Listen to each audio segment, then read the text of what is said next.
Hello and howdy, welcome back to another cEDH Academy video. Today we'll be going over another win condition, and that win condition is Cephalid Coliseum loops. This win condition is pretty straightforward in concept, where you just make a trillion Cephalid Coliseum copies. You do this after making 10 trillion mana of every color, blue, green, whatever you want. Blue of course is necessary. Then once you have trillions of these, you then just spend 1 million towards each of your opponents. If they ever try to respond to you whatsoever, then you just put another 1 million on top of them on the stack. You will always bury their responses on the stack, and their responses will fizzle the moment that they deck out and lose the game. This is of course using the threshold mechanic, where you spend 1 blue mana and tap Cephalid Coliseum and sacrifice Cephalid Coliseum to make the target player draw 3 cards, then discard 3 cards. You can only activate this if 7 or more cards are in your graveyard. How do we establish infinite mana? How do we get infinite copies of Cephalid Coliseum? And when do we actually use this? Are all great questions, and we'll answer all of those right now. The most common deck you'll see the Cephalid Coliseum loops in is of course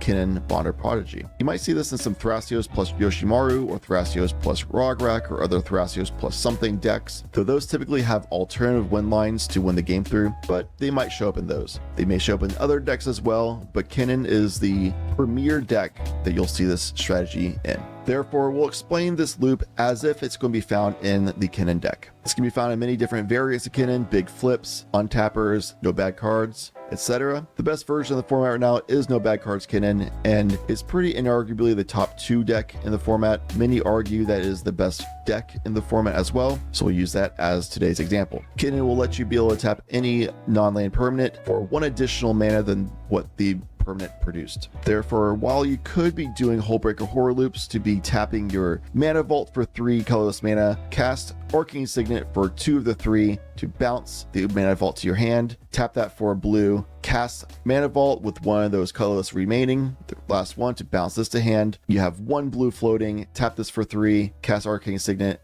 etc. Loop this until you have infinite colored mana, blue and green, and then you can cycle that also into colorless if that matters at all. And it's one of my favorite ways of winning the game. It can be done in many other decks as well to establish infinite mana. However, we'll be doing the more Kinnan classic. That's of course Basalt Monolith. Tapping it for 3 makes actually 4 with Kinnan, and then you spend 3 to untap it, netting 1 additional colorless mana. Do this every time to net 1 positive mana every single time until you have infinite mana. That's of course colorless, but you can pump that into Mirage Mirror, pump those activations of generic mana into it to make it a copy of either Tropical Island or something like an Arcane Signet, and then do trillions of activations of this, layering it to where it has 1 activation to become a copy of Tropical Island or Arcane Signet or whatever else produces the colored mana you want. And then on top of that 1 layer, you'll make it become a Basalt Monolith. On top of that, make it become a Tropical Island, Arcane Signet, etc. After that, you make it become a Basalt Monolith again. From there, you'll let it become a copy of Arcane Signet, tap it for blue.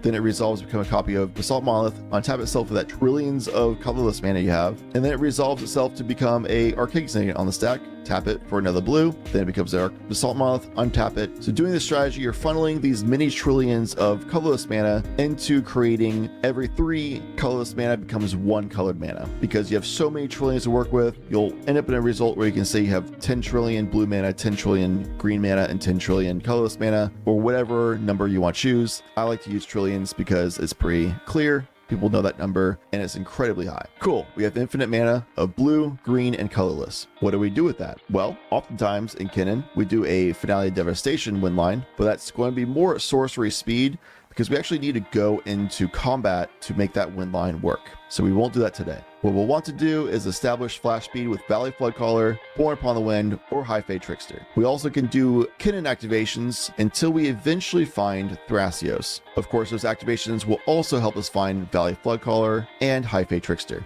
With Thrasios, we can pump a bunch of our mana into it to scry 1 and then either reveal a land to enter tapped or draw the card from our library. We'll do this until we have a bunch of lands enter-tapped, so much of our library in hand that matters. At some point, probably at the beginning of this loop, or at this point in time, you'll want to resolve a Veil of Summer. So make all of your spells uncounterable and all of your permanents have hexproof to blue and black. Once this is resolved, you basically have free reign to do whatever you want in the game. You probably want to use this entire suite of interaction spells to be able to help protect your Veil of Summer and make sure that resolves, or protect your Basalt Monolith or whatever else that you're doing for establishing infinite mana. So even if the Cephalid Coliseum enters the battlefield tapped from Thrasios, that's okay. We don't need to be untapped for this to work. What we're going to do now that we have infinite mana, we can establish infinite Cephalid Coliseums by using flash photography.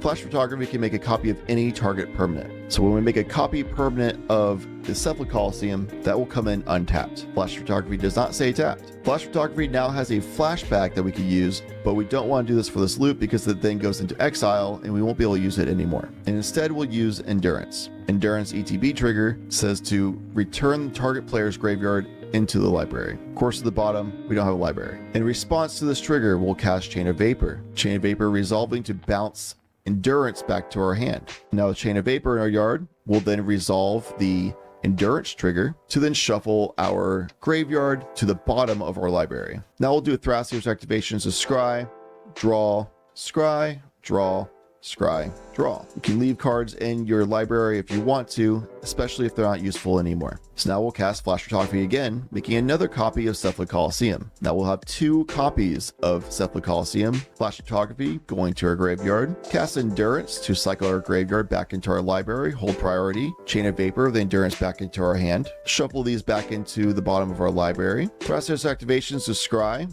we don't need that anymore, goes to the bottom. And then reveal and draw. Activation, scry, put that back on top, reveal and draw. And this is now establishing the loop of Flash Photography, Chain of Vapor, and Endurance to make an infinite amount of Cephalid Coliseums. We can use this number to establish that this is 99 million Cephalid Coliseums that are untapped. Now you might be asking, how do we do this threshold thing? Because it needs 7 or more cards in our graveyard, and we just keep cycling our graveyard into our library. There's a bunch of cards that we can just use as trash fodder, such as the Finale Devastation we said earlier, could be a win condition. We just use that and fail to find. Same can be done with any tutor such as War of Invention, Nature's Rhythm, Mystical Tutor, or Whirly Tutor. We can also use Transmute Artifact to sacrifice the tapped mana vault that we had on the field. Don't need that anymore. That will also go in the graveyard. Dizzy Spell is a pretty useless instant at this point, basically only seen in No Bags Karskanen. And Dramatic Reversal is something also we can just cast. Doesn't really matter. The only purpose for that is to fill our graveyard. There's other cards available that we can do, but this is the general idea of how we can fill the graveyard to meet the threshold requirement. Just from that mentioned alone, we have 9 cards in the graveyard that's greater than the 7 needed. Now, using our still trillions of blue mana, we'll send 1 million activations of the Cephalid Coliseum to opponent number 1. We'll go ahead and let them go and draw 3 cards, then discard 3 cards. If at any point in time they have a response to what you just did, remember we have that Veil of Summer resolved. All of our spells are uncounterable. All of our permanents are hexproof to blue and black. So uncounterably, we can use our counter spells and other forms of interaction. There's more in the deck as well than this to stop them from doing anything that they want to do. Another thing we can do is if they try responding to us, we can also just do another 1 million activations on the stack above what they tried to do to respond to us. So no matter what they try doing in response, we can just put another 1 million activations on the stack, and then another 1 million activations on the stack, and then another 1 million activations on the stack. Once opponent 1 is defeated, they lost to decking out, then you send another 1 million at opponent number 2. You rinse and repeat until all 3 of your opponents have lost the game, resulting in your victory. The Cephalid Coliseum loop is pretty similar to the Faerie Mastermind loop, where you use Endurance, Chain of Vapor, Thrasios Draw, Infinite Mana, things like that, as well as the Veil of Summer resolved, your entire interaction suite as protection. And as you draw a card, you can just keep cycling these trashed graveyard cards plus more into your library. So you always have more cards to draw. You'll never deck yourself out. They will always get decked out. If they try responding, you can always do your own interaction or put another activation on the stack. So their responses will always be buried on the stack. It's a deterministic, proven win line that opponents will not be able to win through. However, take it from me who's played in a tournament, trying to resolve Faerie Mastermind win lines. It gets a little hairy. It gets pretty exhausting, especially when that timer is running low and you're getting close to a forced draw. The Cephalid Coliseum loops is something that's a lot more formulaic, systematic. You can just establish the trillions of them, and it's very easy for your opponents to understand that they will always be buried on the stack. Whereas whenever the Faerie Mastermind activations go on, they always think that there's some way that they can stop you from being able to refresh your library and make you deck yourself out. Even though it's impossible if you do the line correctly, it's still just extra steps. The Cephalid Coliseum loop is a lot cleaner, but of course they are similar. You have access to both of these. In case one of these gets exiled to like an Atali or something, you can always do the other one. If you like this video, please leave a like, comment, subscribe. Let me know what other win conditions you want me to make a video for. Let me know what other decks you want me to do in-depth coverage for and guides, or whatever else you want to see in this channel. That's it for me. Appreciate you for being here. Thanks for watching.